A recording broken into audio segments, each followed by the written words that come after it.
నమస్తే, welcome to 99 TV. Time to ask ప్రోగ్రామ్కి స్వాగతం. సీనియర్ జర్నలిస్ట్ సాయి కృష్ణతోటి అంతర్జాతీయ అంశాలకు సంబంధించి చోటు చేసుకుంటున్న పరిణామాల మీద సమగ్ర విశ్లేషణ. నమస్తే సాయి కృష్ణ గారు. నమస్తే అండి. చాలా అంశాలు నిన్న కూడా దగ్గర 5-6 డెవలప్మెంట్స్ ఉన్నాయి. ఇరాన్ వార్కి సంబంధించి రాత్రి ఇద్దరూ తెంపరదనంగానే మాట్లాడారు. ట్రంప్ అలాగే మాట్లాడారు, ఇరాన్ కూడా అట్లాగే మాట్లాడుతుంది. చిట్ట చివరి వారియర్ వరకు మేము పోరాటం చేస్తూనే ఉంటాం, చిట్ట చివరి వెపన్ వరకు అని. సరే, అంశాల్లోకి వస్తే ఖమైనీని చంపాలని అమెరికా, ఇజ్రాయెల్ ఎంతకాలం నుంచి ప్లాన్ చేస్తున్నాయి. ఒక్క దాడిలో అంతమంది నాయకుల్ని ఎలా చంపగలిగారు? ఇదేదో ఓవర్ నైట్ స్కెచ్ అయితే కాదు. 100%. సో యాక్చువల్లీ ఇప్పుడు జరిగిన అటాక్ ఫిబ్రవరి 28వ తేదీన ఉదయం, అంటే ఇరాన్ టైం ప్రకారం 9:30 ఆ ప్రాంతంలో జరిగింది అటాక్.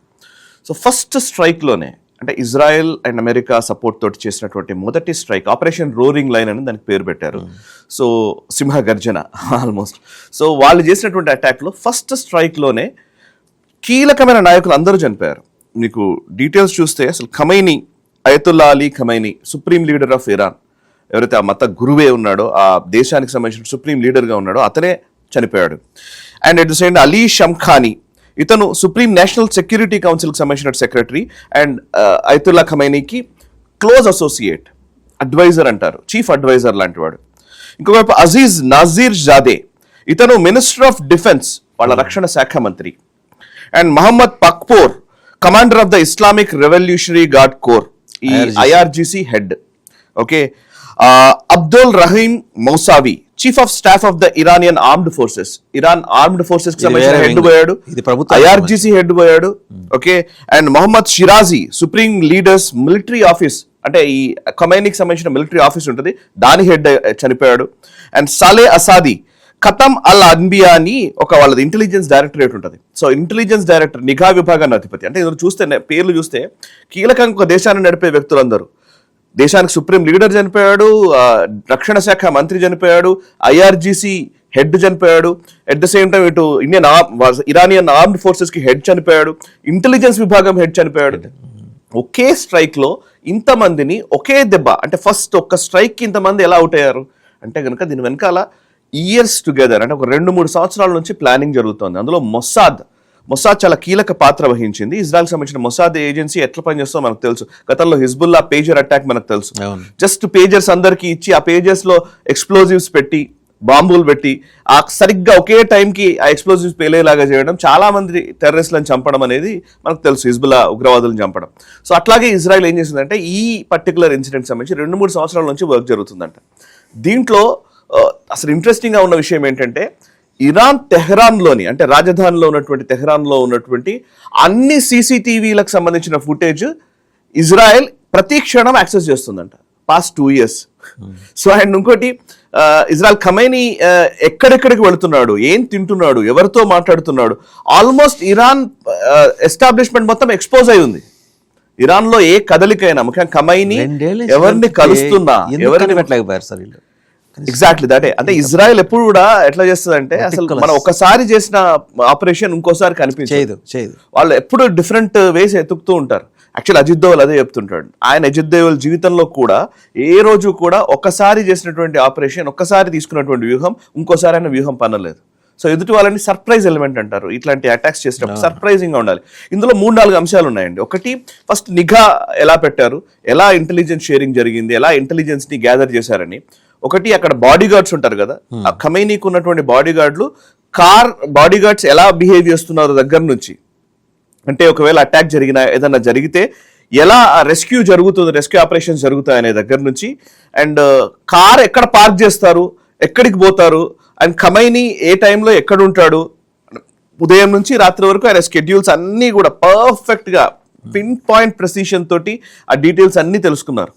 అండ్ వాళ్ళు 2 సంవత్సరాల నుంచి నిఘా పెట్టారు. సమయం కోసం ఎదురు చూస్తూ ఉన్నారు, ఎప్పుడు అటాక్ చేయాలి అనే దాని మీద వాళ్ళు ఎదురు చూస్తూ ఉన్నారు. సో అనుకున్న రోజు అటాక్ చేయాలనేది ముందు యుఎస్ నుంచి కూడా వీళ్ళకి ప్లానింగ్ ఉంది. అండ్ అదే టైంలో ఏమైందంటే, ఇది ఒక 1 month నుంచి ఎస్కలేషన్ జరుగుతోంది.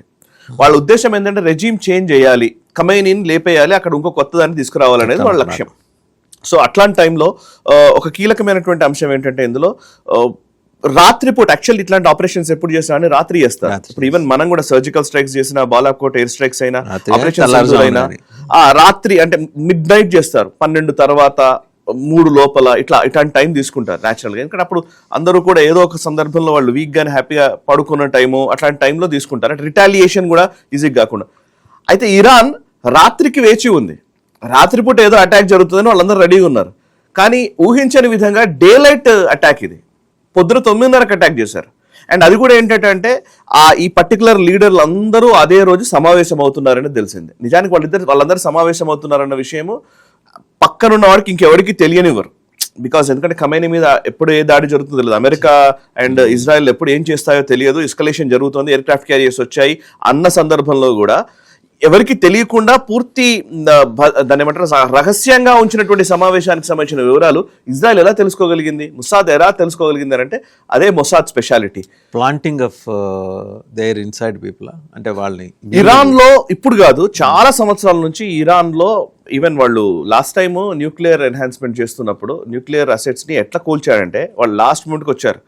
న్యూక్లియర్ ఎన్హాన్స్మెంట్ జరుగుతుంది, నిజానికి ఆ ప్రయత్నాలు జరుగుతున్నప్పుడు ఏం చేశారంటే ఆ ప్రయత్నాలు ఒకసారి పేల్చేశారు, ఆ అసెట్స్ అంతా పేల్చేశారు. న్యూక్లియర్ అసెట్స్ ఉన్న ప్లేస్ ని ఎక్కడైతే న్యూక్లియర్ వెపన్స్ తయారు చేయాలనుకున్నారో ఆ సైంటిస్టులు వాళ్ళందరూ తయారు చేస్తారు. దానికి కావాలి ఎట్లా చేశారంటే అప్పుడు కూడా యాక్చువల్లీ అది ఎప్పుడైతే స్టార్ట్ చేస్తున్నారో అప్పటి నుంచే దాని మీద నిఘా ఉంది. అండ్ ఈ విషయం ఇరాన్కి తెలియదు. ఏం చేశారంటే టైల్స్ ఉంటాయి కదా, టైల్స్ లో బాంబులు పెట్టారు, పెట్టి ఉంచారు అలా ఎప్పుడు కావాలంటే అప్పుడు పేల్చే విధంగా. సో ఒక టైం వచ్చిన తర్వాత ఎన్రిచ్మెంట్ ప్రోగ్రామ్ ఒక పీక్ స్టేజ్ రాగానే పేల్చేశారు. సో అంటే మొసాద్ ఎంత ఇన్ఫిల్ట్రేట్ అయిపోయి ఉంది ఇరాన్లోకి అండ్ ముఖ్యంగా అరబ్ నేషన్స్ అన్నిటిలోకి మొసాద్ అనేది విపరీతంగా పెనెట్రేట్ అయిపోయి ఉంది. మీరు హిజ్బుల్లాకి సంబంధించిన పేజర్ స్టోరీ చూస్తే గూస్ బంప్స్ వస్తాయి. ఎందుకంటే ఇజ్రాయెల్ వాళ్ళు ఏం చేశారంటే ఒక చిన్న షెల్ కంపెనీని స్టార్ట్ చేయించి ఆ కంపెనీని ఏదో చైనీస్ తైవాన్ కంపెనీగా దాన్ని రిజిస్టర్ చేయించి ఆ తైవాన్ కంపెనీకి సంబంధించిన పేజర్లని హిజ్బుల్లా వాళ్ళు కొనుగోలు చేసేలా చేసి ఆ పేజర్లకు సంబంధించి నిజంగా వాళ్ళకు డౌట్ వచ్చిందంట, కొంచెం లావుగా ఉన్నాయి పేజర్లు యాక్చువల్లీ, ఎందుకంటే ఎక్స్ప్లోజివ్స్ పెట్టాలి కదా, దాంట్లో ఎక్స్ప్లోజివ్స్ పెట్టినప్పుడు పేజర్ కొంచెం లావుగా ఉంది, మరి బరువుగా లావుగా ఉన్నాయి కదా, దీన్ని ఎట్లా అని అన్నప్పుడు ఇది ఏం చేయాలని అన్నప్పుడు వాళ్ళు నిర్ణయం తీసుకోవట్లేదు. హిజ్బుల్లా చాలా రోజులు నిర్ణయం తీసుకోవట్లేదు ఇది కొనాలా వద్దా అని. ఉన్న కమాండర్స్ అందరికీ కూడా హిజ్బుల్లా ఉగ్రవాదులందరికీ పేజర్లు కొనాలా వద్దా అని నిర్ణయం తీసుకునే టైంలో వీళ్ళు ఏం చేశారంటే మొసాద్ యూట్యూబ్లో పర్టికులర్లీ లెబనాన్ని కేంద్రంగా చేసుకుని అడ్వర్టైజ్మెంట్స్ రన్ చేశారట. ఎట్లాంటి అడ్వర్టైజ్మెంట్స్ అంటే అడ్వర్టైజ్మెంట్స్ కూడా వీళ్ళు తయారు చేసి ఎట్లాంటి అడ్వర్టైజ్మెంట్స్ అంటే ఈ పర్టికులర్ పేజర్ చాలా బాగా పనిచేస్తుంది అనే విధంగా ఉండేలాగా ఒక క్యాంపెయిన్ కి డబ్బులు పెట్టి క్యాంపెయిన్ చేశారు. క్యాంపెయిన్ చేసి లెబనాన్ లీడర్షిప్, హిజ్బుల్లా లీడర్షిప్ అవే పేజర్లు కొనుగోలు చేసేలాగా రివ్యూలు, ఆ పర్టికులర్ కంపెనీ మీద రివ్యూలు ఇవన్నీ మ్యానిపులేట్ చేసింది మొసాద్. చేసి ఎట్ లాస్ట్ మొత్తానికి హిజ్బుల్లా కొనుగోలు చేసేలా చేశారు. కొనుగోలు చేసిన తర్వాత పర్టికులర్లీ ఎప్పుడు దాడి చేయాలి అనే టైం వేచి చూస్తున్నారు. ఆ టైంలో ఒకవేళ పేజర్ నిజంగా రింగ్ అవుతుంది, రింగ్ అయినప్పుడు వాళ్ళు చూసుకోరు, జేబులోనే ఉండొచ్చు, ఇంకెక్కడో పక్కన పెట్టొచ్చు. సో అట్లా ఉండకుండా ఖచ్చితంగా ఆ టైంకి పర్టికులర్లీ ప్రతి ఉగ్రవాది ఆ పేజర్ని చూసేలాగా చేయాలి అని అంటే రింగ్ టోన్స్ కూడా వాళ్ళంతా మైన్యూట్స్కి వెళ్ళారనమాట మొసాద్. రింగ్ టోన్స్ కూడా ఖచ్చితంగా వీడు ఎత్తక తప్పని పరిస్థితి అనేది క్రియేట్ చేసే విధంగా ఉండేటువంటి రింగ్ టోన్స్ ని యాక్టివేట్ చేయించి అవే రింగ్ టోన్ దాంట్లో పెట్టించి సో ఖచ్చితంగా ఎత్తుతాం అనమాట. ఇక అది ఏదో ఎమర్జెన్సీ అనిపించే విధంగా ట్యూన్ వచ్చిన తర్వాత ఎత్తుతారు. సో అట్లా అంత మైన్యూట్స్కి వెళ్ళి మొసాద్ ప్లాన్ చేస్తుంది. కాబట్టి ఇప్పుడు ఇక్కడ కూడా 2 సంవత్సరాల ఖచ్చితమైనటువంటి నిఘా ఉంది. అండ్ ఖమైనీని చంపాలి అని అంటే ఖమైనీ చుట్టుపక్కల ఉన్న నాయకులు అందరి మీద ఒకేసారి దాడి చేసి ఒకే స్ట్రైక్ లో చంపడం. దీంట్లో టామహాక్ మిజైల్స్ వాడారంట యుఎస్ కి సంబంధించి, B2 బాంబర్స్ యూజ్ చేశారంట. సో రకరకాల దాని కాంబినేషన్స్ ఏంటి, ఏ టైంలో ఎలాంటి దాడి చేయాలి, ప్రిసైజ్డ్ అటాక్ ఇది. సో మొసాద్ ఆపరేషన్ అంత సీరియస్ గా జరిగింది. బట్ ఆఫ్ కోర్స్ వాళ్ళు అనుకున్న లక్ష్యం నెరవేరిందానంటే that is a question mark. ఎందుకంటే రెజీమ్ చేంజ్ జరగలేదు ఇప్పటికి కూడా. అంటే ముందర వీళ్ళని లేపేయాలనుకున్నారు, లేపేశారు. ఇప్పుడు ఆయన వారసుడిగా ఎవరిని, ఇప్పుడు వారసుడిగా ఎవరు వచ్చారంటే మొజ్తబా ఖమేనీ, అయతుల్లా అలీ ఖమనై కొడుకు మొజ్తబా ఖమనైని ఇప్పుడు సుప్రీం లీడర్ గా అక్కడ ఉన్నటువంటి అసెంబ్లీ ఆఫ్ ఎక్స్పర్ట్స్ అంటారు వాళ్ళు నిర్ణయం చేశారు. యాక్చువల్లీ మొన్ననే ఒక గ్రూప్ గార్డ్ ఆఫ్ కౌన్సిల్ అంటారు వాళ్ళు, దాన్ని ఏమంటారంటే వెలాయతీ ఫకీ అని ఒక వాళ్ళ కాన్స్టిట్యూషన్. దాని ప్రకారంగా మామూలుగా అయితే టెంపరరీ అరేంజ్మెంట్ గా ఒక సుప్రీం లీడర్ చనిపోయినప్పుడు టెంపరరీ అరేంజ్మెంట్ గా ముగ్గురితోటి ఒక కూటమి ఏర్పాటు చేస్తారు. ఒక కూటమి గ్రూప్ అట్లాంటిదే ఒక ప్రెసిడెంట్ ఉంటాడు దాంట్లో. And at same time president అంటే అధ్యక్షుడు, ఆ దేశానికి అధ్యక్షుడు. ఇంకోవైపు జ్యుడిషియరీ హెడ్ ఉంటాడు. మరొక వైపు మతానికి సంబంధించినటువంటి అయతుల్లా ఉండాలి. ఇది ఆ ముగ్గురుతో అయతుల్లా కూడినటువంటి religious leader. ఒక గ్రూప్, ఒక గార్డ్ ఆఫ్ కౌన్సిల్, అది ఆ దేశాన్ని నడుపుతుంది అన్నమాట, టెంపరీ అరేంజ్మెంట్. అండ్ వీళ్ళందరికీ కూడా సుప్రీం లీడర్ ఒకరు ఉండాలి. ఇప్పుడు ఆ సుప్రీం లీడర్ గా ముజ్తబా ఖమేనీని ఎన్నుకున్నట్టుగా తెలుస్తోంది అసెంబ్లీ ఆఫ్ ఎక్స్పర్ట్స్. అండ్ ఈ ముగ్గురు కూడా కంటిన్యూ అవుతున్నారు. ఈ ముగ్గురులో అయతుల్లా, ఇప్పుడు ఆయన అలీ రెజా అరాఫీ అనే వ్యక్తి ఈ ముగ్గురులో ఒకడు. సో అలీ రెజా రాగానే, అరాఫీ రాగానే అందరూ అన్నారనమాట, ఖమేనీ తర్వాత అలీ రెజా అరాఫీ వచ్చాడు, ఆ అరాఫీని ఆయన్నే మెయిన్ సుప్రీం లీడర్ అని కొంతమంది వార్తాపత్రికలు వీటిలో రాశారు. But it is not right. Actually వాళ్ళు ముగ్గురు కూటమిలో గ్రూప్ గార్డ్ ఆఫ్ కౌన్సిల్ లో ఉండేటువంటి వ్యక్తుల్లో ఒకడు ఆయన. ఇప్పుడు వచ్చిన వ్యక్తి ముజ్తబా ఖమేనీ అనే వ్యక్తి సుప్రీం లీడర్. ఇది వ్యవస్థ, వాళ్ళ ప్లానింగ్ కానీ వాళ్ళ మెటిక్యులస్. Exactly. బట్ ఈయన బతకనిస్తారా? ఇప్పుడు ఇందులో అటాక్ లో ఒక వ్యక్తే కాదు. ఇప్పుడు నేను కొన్ని ఇరాన్ తరకు సంబంధించి చెప్పాను. నేను హిజ్బుల్లాకి సంబంధించినటువంటి వ్యక్తులు కూడా చాలా మంది కీలకమైన వ్యక్తులు చనిపోయారు. హుస్సేన్ మక్లేట్, ఇతను ఏంటంటే హిజ్బుల్లాకి సంబంధించిన ఇంటెలిజెన్స్ హెడ్ క్వార్టర్స్ కి చీఫ్ అంట. లెబనాన్ లో, సౌత్ లెబనాన్ లో రిటాలియేషన్ అటాక్స్ జరిగినప్పుడు లెబనాన్ లో చేసిన అటాక్స్. మహమ్మద్ రాడ్, ఇతను హిజ్బుల్లాకి సంబంధించిన పార్లమెంటరీ బ్లాక్ హెడ్.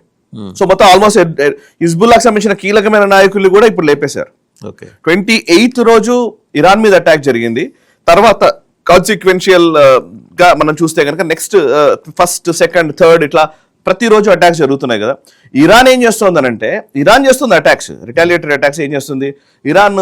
మిగతా దేశాలు అన్నిటి మీదకి మిసైల్స్ కొడుతోంది. బట్ అందరూ ఎయిర్ డిఫెన్స్ సిస్టమ్ బాగా పెట్టుకున్నారు. కేవలం ఆ మిసైల్స్ ని ఇంటర్సెప్ట్ చేస్తున్నారు. ఆ డెబ్రీ, ఆ వచ్చే శకలాల వల్ల కొంతమంది చనిపోయిన వాళ్ళు ఇవి ఉన్నారు. కానీ నిజానికి మిసైల్ అటాక్స్ లో ఎవరు చనిపోలే. ఇజ్రాయెల్ మీద కూడా విపరీతమైనటువంటి మిసైల్స్ దాడి చేసింది. కానీ ఇజ్రాయెల్ ఏం చేస్తోందంటే ప్రిసైజ్డ్ గా కీలకమైన నాయకులు చనిపోయే విధంగా అటాక్స్ చేస్తోంది. అంటే ఎవరిది తీవ్రత ఎక్కువ అని అంటే కనుక ఇజ్రాయెల్ చేసే అటాక్స్ లో కీలకమైన వాళ్ళు హతమవుతున్నారు. బట్ ఇరాన్ చేసే అటాక్స్ లో కనబడుతోంది స్వామ్ ఆఫ్ డ్రోన్స్ వదులుతున్నారు, మిసైల్స్ వదులుతున్నారు. కానీ కీలకమైన నాయకుల పైన, కీలకమైనటువంటి స్థావరాల పైన ఎక్కడా కూడా విధ్వంసం చేయలేకపోయారు. అనుకున్న విధ్వంసం సృష్టించలేకపోతోంది ఇరాన్. బట్ ఇరాన్ పైన మాత్రం, ఇరాన్, హిజ్బుల్లా వీళ్ళ పైన మాత్రం చాలా సిగ్నిఫికెంట్ ప్రభావం చూపించే విధంగానే దాడులు జరుగుతున్నాయి. రైట్, థ్యాంక్ యూ సాయి గారు, thank you very much. So చూసాం కదా, ఒక స్కెచ్ వేయడానికి 2-3 ఏళ్ల సమయం, ఎంత ఓపిక కావాలి. దట్టు డే లైట్లో వాళ్ళు ఇరాన్ సుప్రీమోని, ఆయనతో పాటు ఉన్న ఆయన క్యాబినెట్ సదస్యులు, మత పెద్దలు అందరినీ ఒకేసారి, సామెతలా ఉంది, రాచిపోయినగా పోతూ పోతూ ఒంటరికి వెళ్ళదు, చాలామంది తీసుకెళ్తుంది. ఖొమైనీ అలా తీసుకెళ్ళాడు. అలా తీసుకెళ్ళాలి చేసింది ఇజ్రాయెల్ వాళ్ళ మొస్సాద్.